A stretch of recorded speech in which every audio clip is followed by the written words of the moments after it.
if you've watched any of my videos on my channel, I love the band The Arcadian Wild, and Grant and Catherine were basically the ones that introduced me to that. And so, music has been a conversation a lot, and that's been fun and whatnot. So we wanted to make one aspect, at least in this episode. Who knows what we'll do in the future? But we wanted to talk about like just 2 songs, kind of quickly, I guess. But both of them are from artists that are super well known in the United States. AJR. They've had a ton of Billboard Top 100 hits, I'm pretty sure, especially from past stuff. Yeah, a couple of their songs have been really big. Okay, Lexi.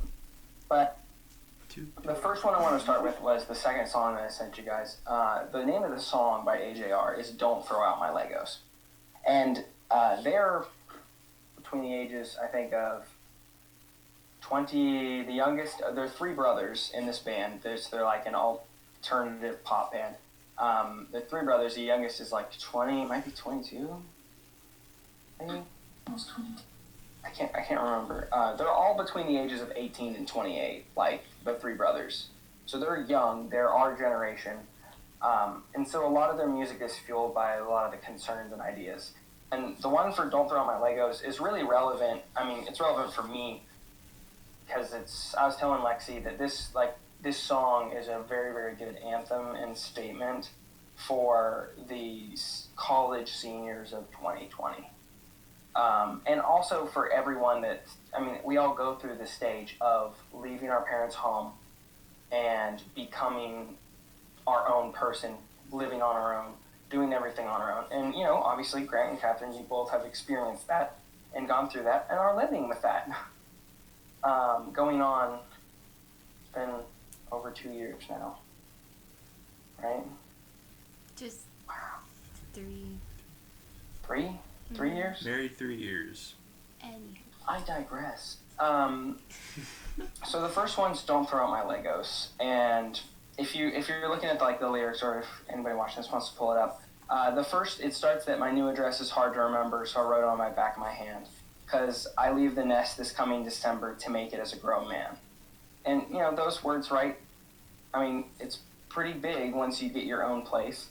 And he continues to talk through it, and he says, "I'm about to lose my only defenders. I'm packing up whatever I can." And he says he's been waiting for today. And that's part of the bridge into the chorus of the song. He's waiting for today. And then you have the chorus, which is really...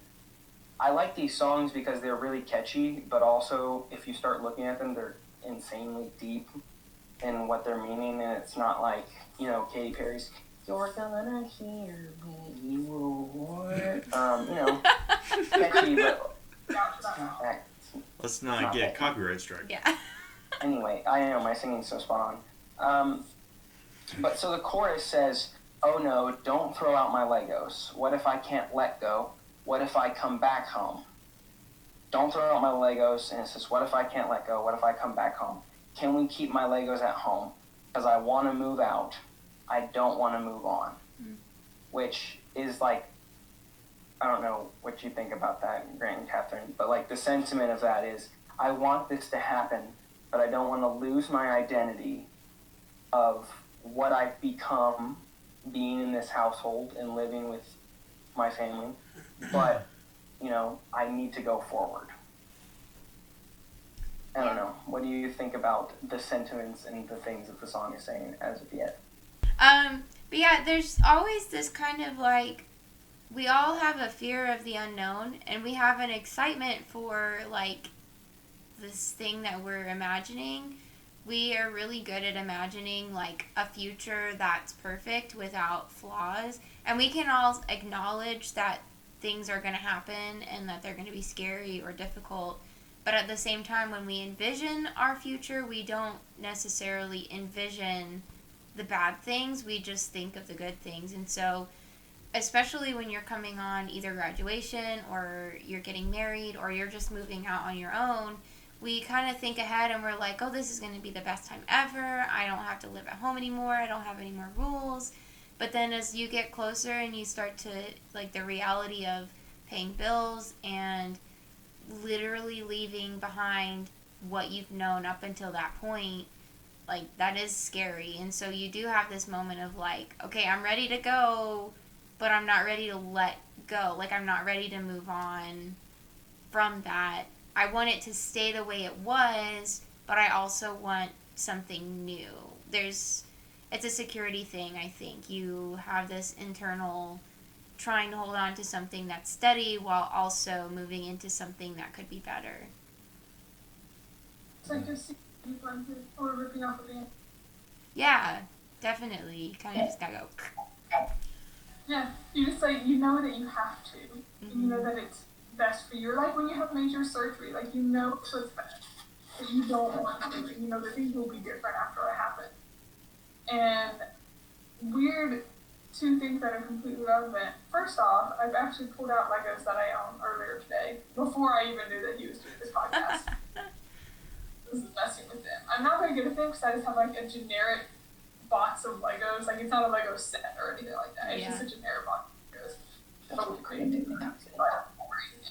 But anyway, but the other thing is like my sister, she graduated last year from college, and she's been on her own for a while, and now she's been living with one of her old college roommates. They happen to college in the same place, and her college roommate's family owned a house in the area that they were in. So she's been living with her college roommate and her mom for a while, but like her college roommate's getting married, and so she has to move out. And so the big thing that's happening for her right now is like most of her still in this house where she grew up and everything, and she just comes home on the weekends a lot, and everything. But she's about to buy a house, and like she's about to like officially move out, which even for me is kind of weird. Cause it's like no, we're all still in college. We just come home on the weekend.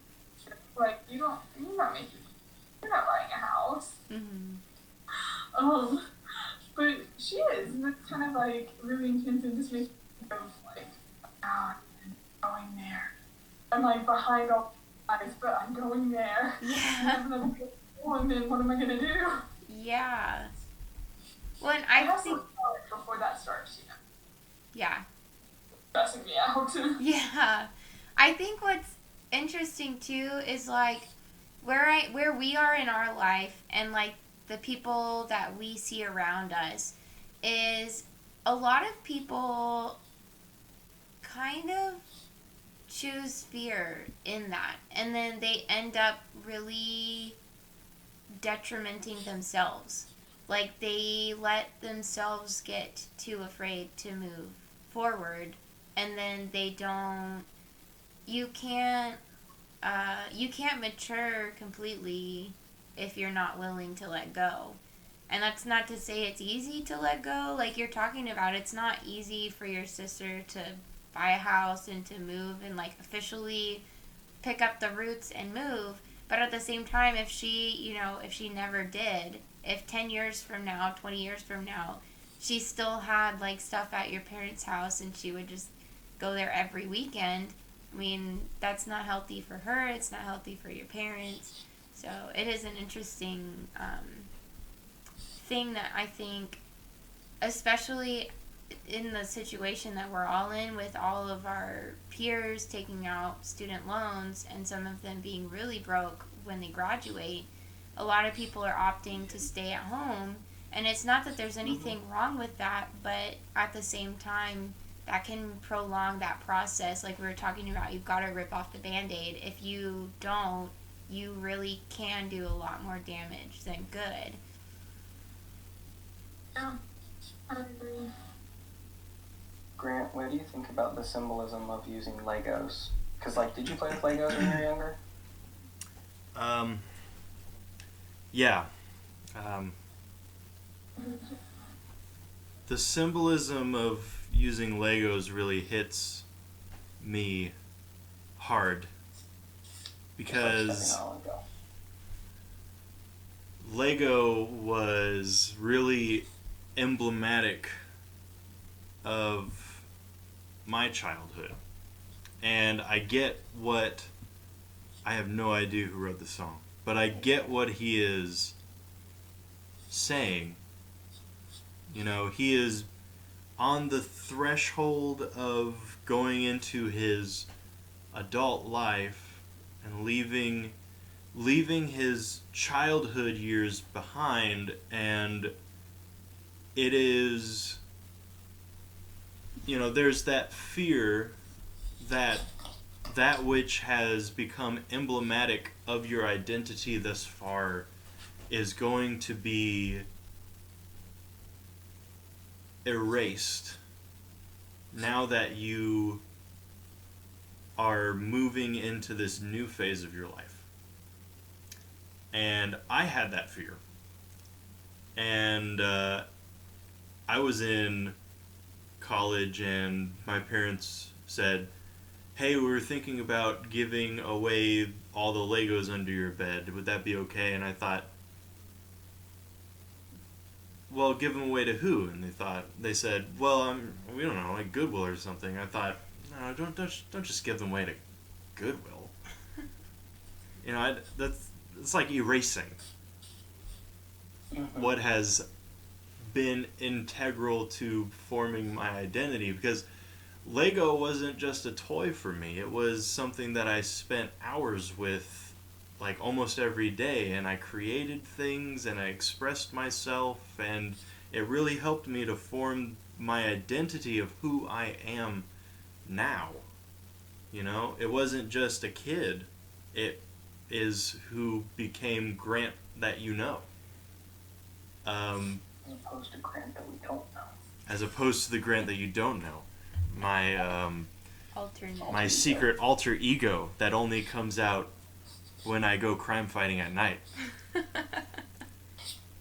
in my super combat suit as the Catman. We call him Tenarg. Tenarg.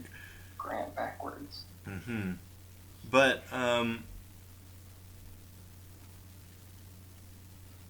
I had always held on to hope. I think it was just me deluding myself that I would someday pass the Legos on to my kids. Which I'm pretty sure that I'll just get them new Legos. Probably. Did they throw out your Legos, Grant? They didn't throw them out. But they did something else.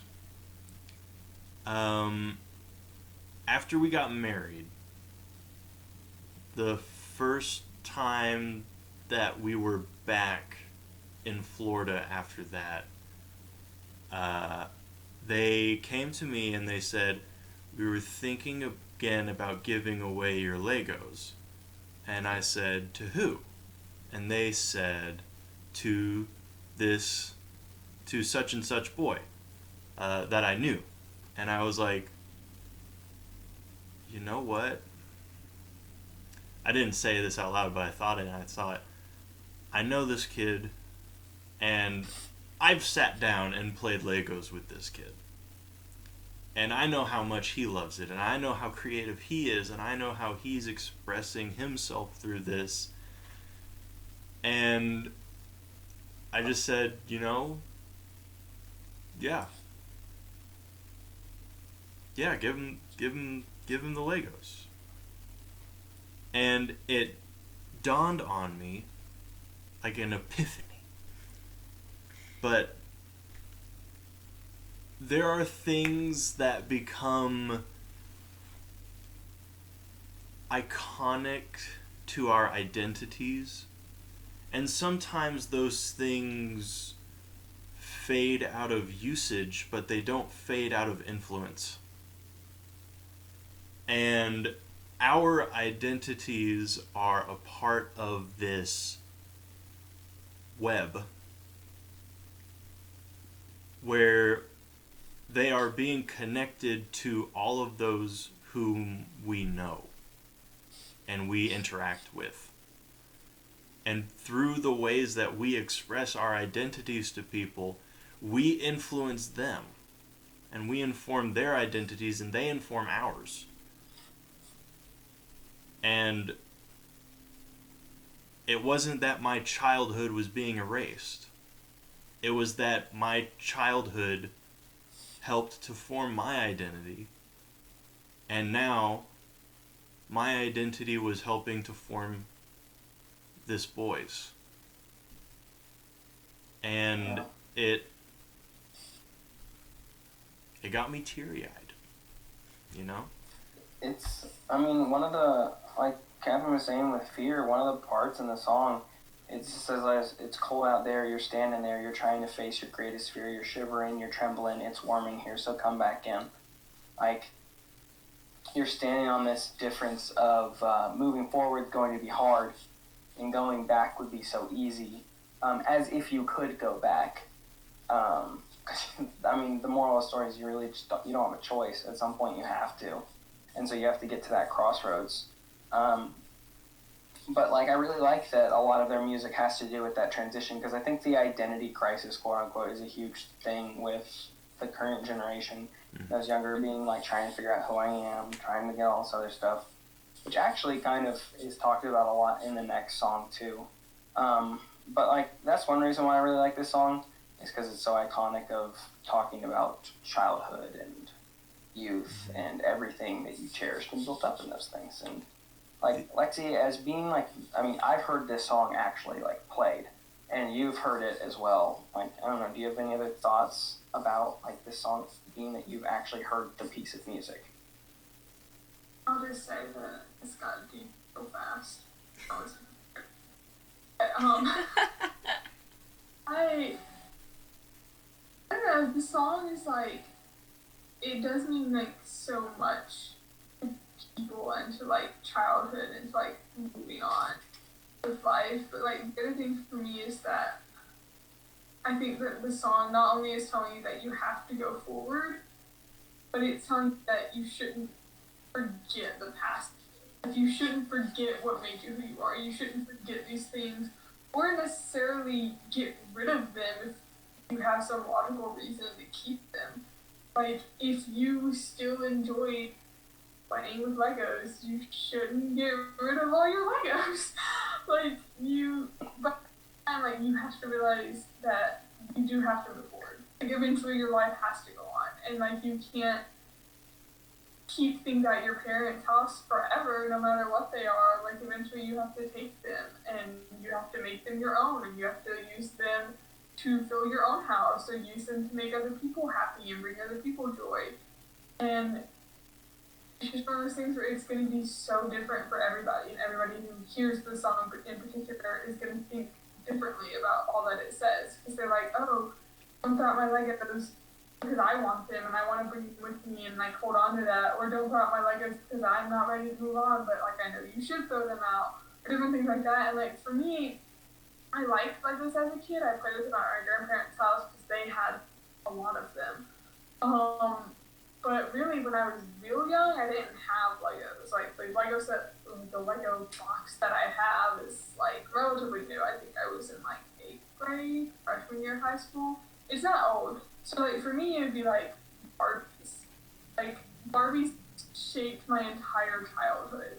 Like playing Barbies with my older and younger sisters, in between them, was like, it shaped my entire childhood. It shaped like my sense of humor and the way that I want to tell stories, and like it did so much for me. Like for me, it's like I don't want to ever get rid of some of the Barbies that I own, because I want to share them with my children, and I want to look at them and be like, oh, I remember all the times that this Barbie had the exact same name and did the exact same thing every 900 times I played with it.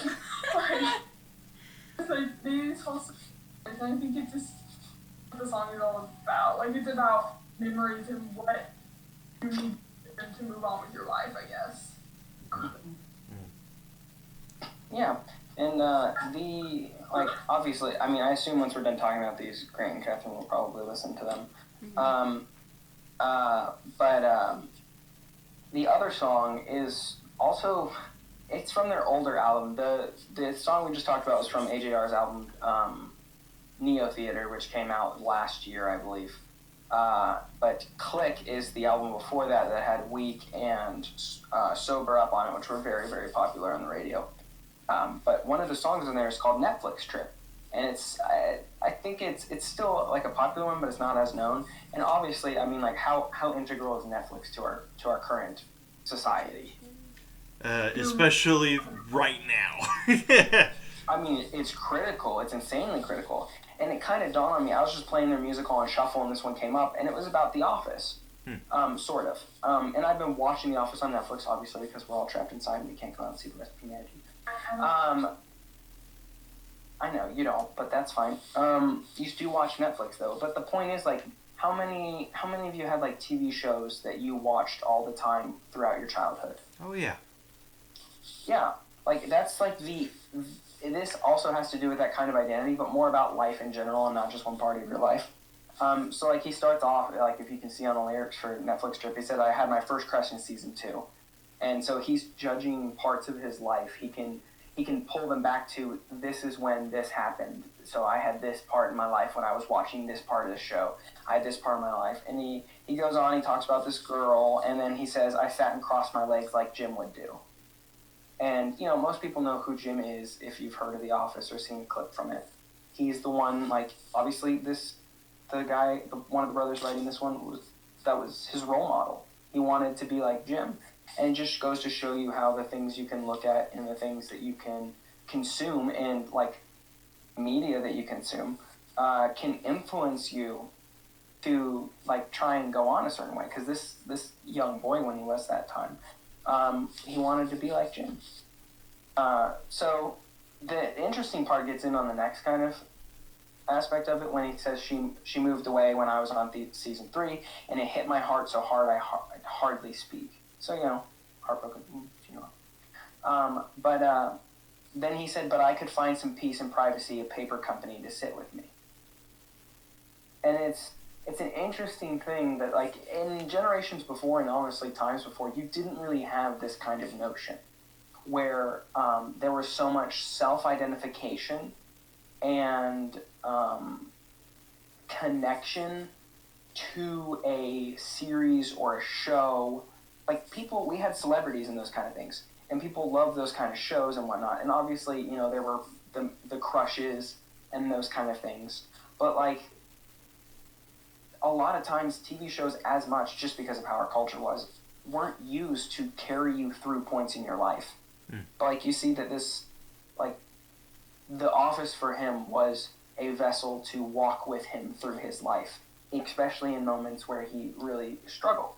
And, like, the song goes on and continues to get even worse, but the chorus comes back to a lot of what we were talking about on the last part, is that it says, who are we to wonder where we're going? Who am I to tell you who I am? Let's take it back and take in every moment. Who am I to tell you who I am? And, you know, that's the whole thing that a lot of people go through, is they're trying to figure out, who am I? What am I doing? What's going on here? But, like, the next few, like, the second verse really kind of cements, I guess, the importance of content, which is an interesting thing to come around. And it says, I turned down Jameson when I was 12, and he says, so somebody asked him to drink when he was 12 years old, and he said, I said no, and instead he spent that Friday night with Steve Carell, watching The Office, enjoying it. And then he said, he talks about the episode that it was, and then he said, my 8th grade graduation wished me well. I'm really wondering if he, like, skipped his graduation or something instead. But anyway, watched Office. Like, yeah, yes. Like, but then again, there's definitely people out here who never do that. The last 2 lines before the chorus keeps going is probably the crux of it. He says, I lost my grandfather in season 6. I watched my mom. She cried and held her kids. My mind was broken up and I couldn't think. I just hugged her the way Michael did. And, like, he used The Office as this means of escape, yes, but also as a means of coping with his life and going through it. And not only that, but a model for things. There's a reason why this show was started filming in 2005, and in 2020 it's still on the top 10 TV shows streamed on Netflix. Like, there's aspects of it that everyone identifies with, and it's not for everybody. It's not. It's for enough of the world that it's nuts. I mean, so much so that John Krasinski made a YouTube channel that hit 1 million subscribers, and I think world record time. Hey, I don't know if you've seen the Some Good News stuff that he's doing, Catherine. I've seen it, like, posted. I haven't watched any of it, but I have friends who have. that channel he got his start, and he talks about that in the first episode of Some Good News. But he got his start doing The Office, and it was something that they didn't expect to go anywhere. But it's something that, as you can see, like, these actors hadn't really been a part of anything specific, and for this individual in this song, it was The Office. For you or for anyone else listening, it could be some other show. It could be something else. But, like, the idea behind this song is that content that someone else made for the purpose of just being entertaining was used in so far-reaching aspects that it's crazy. And, like, that's where our generation is now. That's one reason. I mean, I think that's probably the biggest reason why I even want to do content creation, is because to be there and to help other people with doing something, like with content creation, is like benevolence in and of itself. But yeah, I don't know. After reading through those things, like, what comes to mind, or what do you think of? What's happening? Because it's a lot. That song has a lot in there with how simple and short it is. It's also really simple with the chords. I personally think there's even another layer to it, because of their ages, they probably were literally growing up through these seasons. Like, these are probably directly lined up. But at the same time, if you think about the way that TV shows are, each season you have, like, different types of elements to the story. Like, season 1 and season 3, the conflicts that come up are very different, because in season 1 you don't know the characters like you will in season 3, and that sort of thing.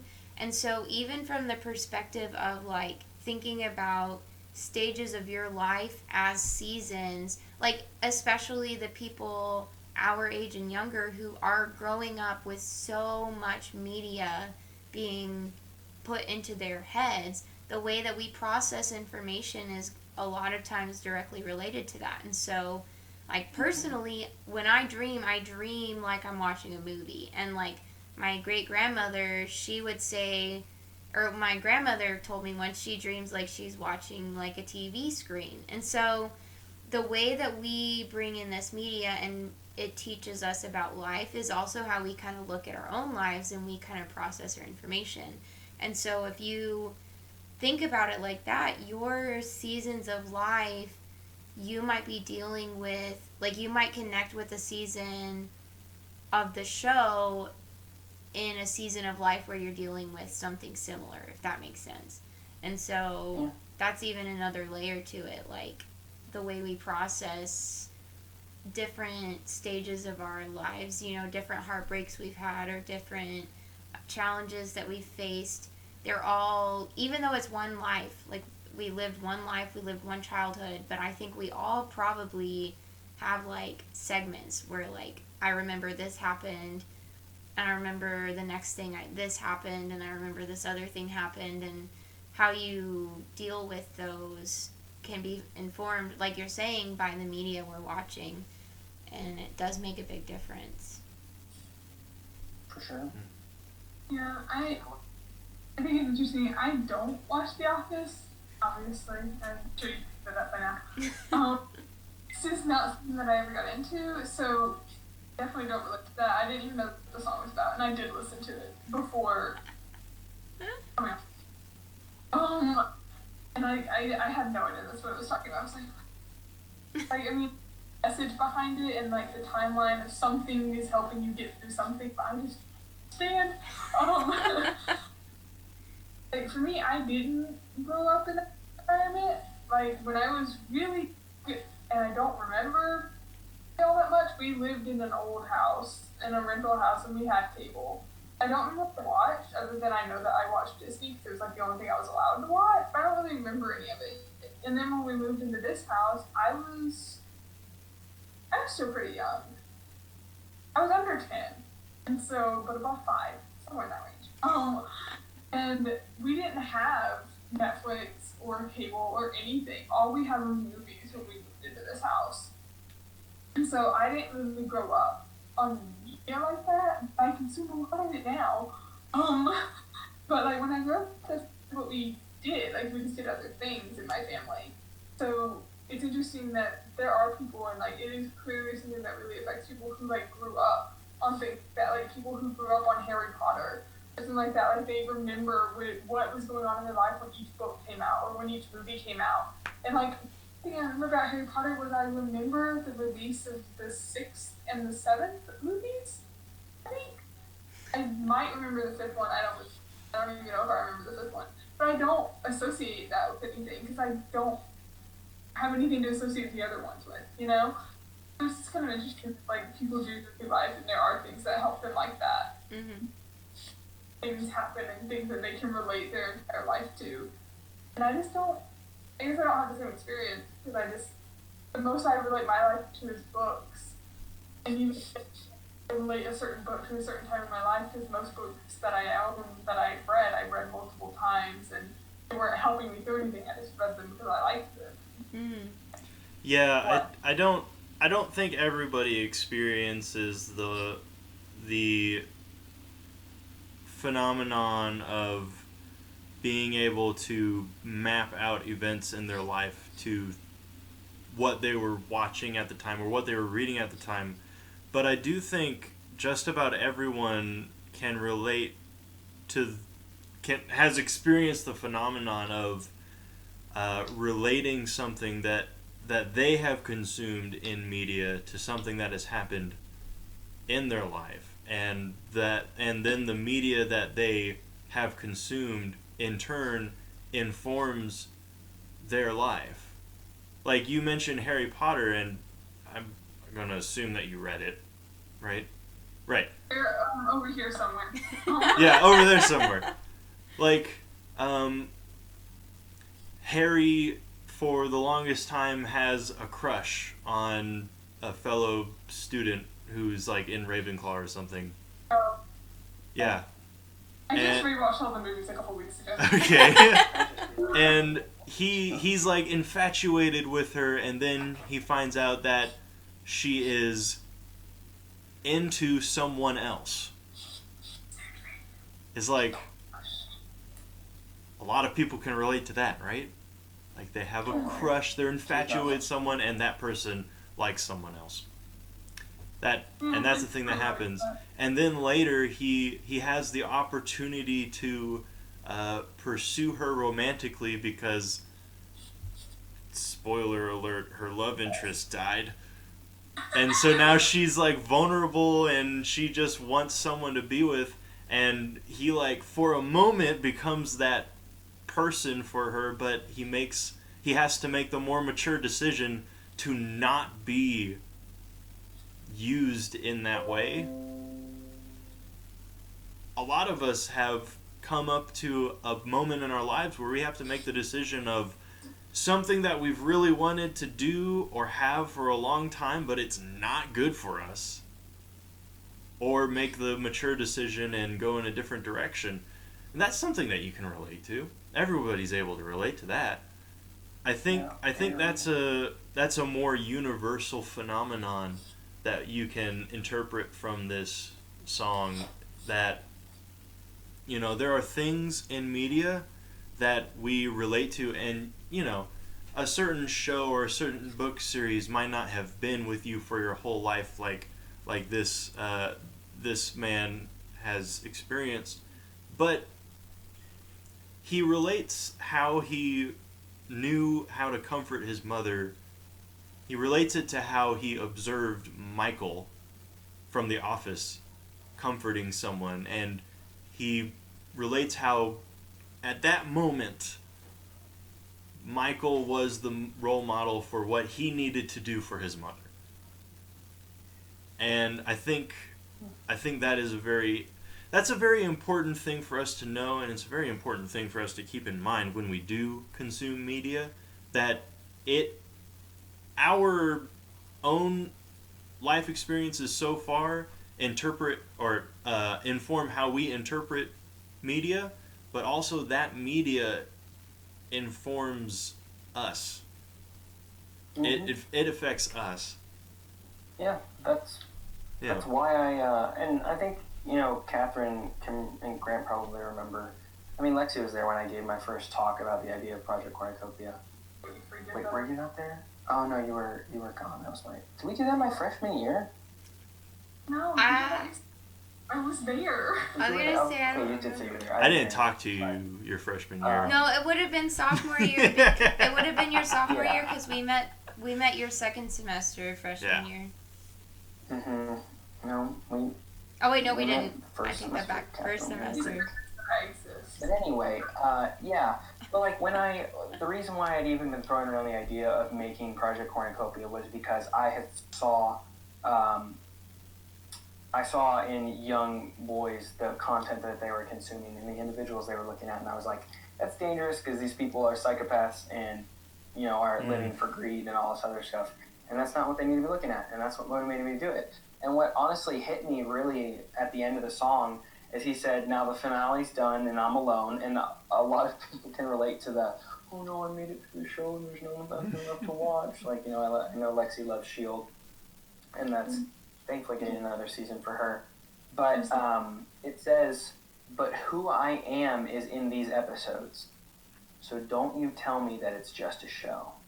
And obviously, I don't care as much since I mostly consume YouTube. YouTube doesn't come in the piecewise the same thing, like in episodes and seasons and that kind of stuff. People do that, but it's YouTube. You can move around and do whatever you want. But what that really kind of turned into me is that like I'm coming to the end of my 500 days, and like in a very different way. Don't tell me that it's just been videos, because literally who I am in these past 500 days is contained in these videos. And, if the internet's still around long after I'm gone, there's going to be me to forever inhabit the world in a digital space. Until the grid shuts down. Yeah. Naturally. But, it's a big thing, because I definitely make content creation for people to be able to relate and those kind of things, and I've succeeded in that remark because of things that people have said or shouted out, and even if it's just one person, it's worth it. But yeah, this is I think been a productive and fruitful time of discussion. I want to say one more thing before we move on from this song, and that is that I have experienced the idea of a life experience being mapped onto a show. And I guess I'm just revealing all these really deep things about myself tonight. It's a thing that like. It is appropriate. I guess so. Is it Ruby? It is. When I was in high school, I just passing by, observed that these two guys were huddled around this laptop and they were watching this crazy looking animated show. And I was like, oh, that's pretty cool. What's that called? And they said Ruby, but it's spelled with a W. I was like, that's weird. And I moved on and I left it. And I was in the back of my mind, I was like, I could watch that. I know who was like the same company that created a different show that I watched. And then I went through an experience, and I won't give the details of what it was, but it sapped my will, if you know what I mean. And while I was wallowing, which I don't mean to make it sound childish, but while I was in that state, I said, I gotta find, I have to do something. I can't just lay here all the time, and I have to do something. So I went on the computer and I looked up this show because I remembered what it was called, and I started watching it. And it had these characters that you just can instantly get attached to. And it had this interesting world and this story, and it distracted me. And I don't mean that in a bad way, because what I needed at that moment was something to distract me. And in having that distraction, it became more than a distraction. Because I got attached to it. And I started to really look in depth into it because it started to become something that I was incredibly interested in. And it was like the first season of this show, and it had the feeling of like somebody just wanted to put on this show because they thought it would Throw it together. fun. They threw it together and it was fun, and everybody ended up liking it. They didn't do it with the intent of anybody liking it. They just said, hey, we'll do this in our spare time. And it was a hit, and yeah.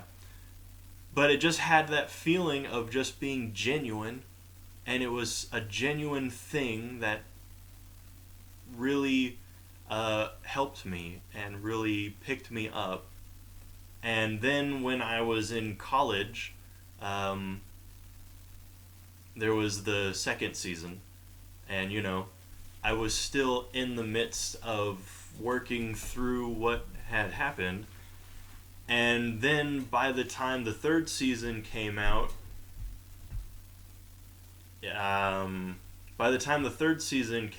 I was recovered, and the third season gave closure to the experience. And also, by the time the third season came out, I had a amazingly great girlfriend who would soon be my fiance. Yes. And it was, this experience happened to me, and by the time the experience had closure and I was fully recovered, there was also this closure that happened in the show.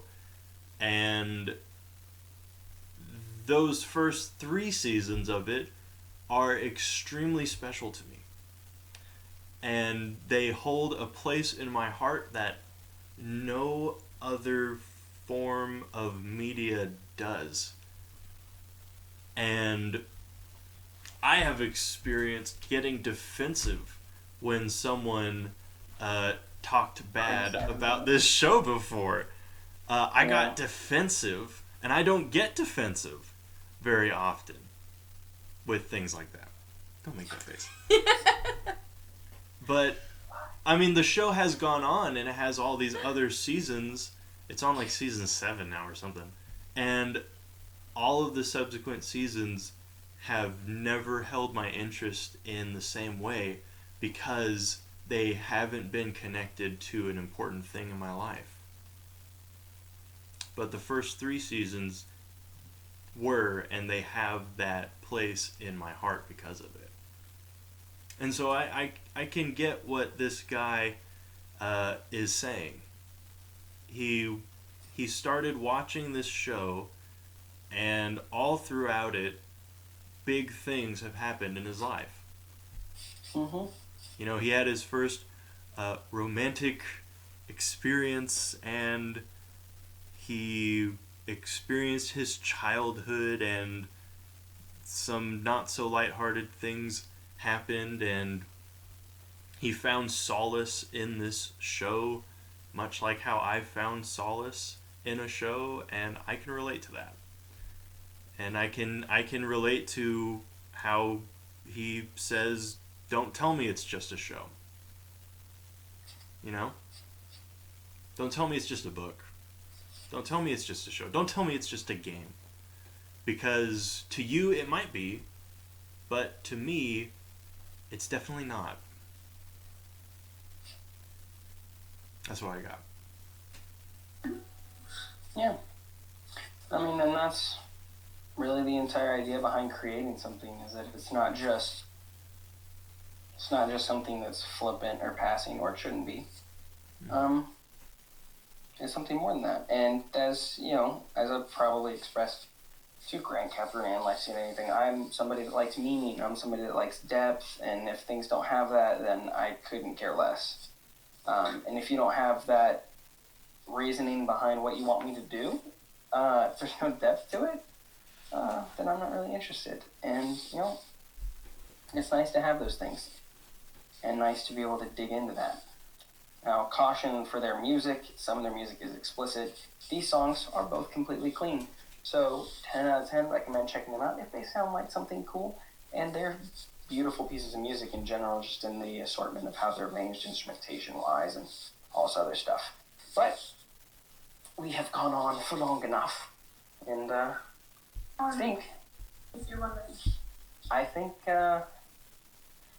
We will bring the first episode of Whatever this is.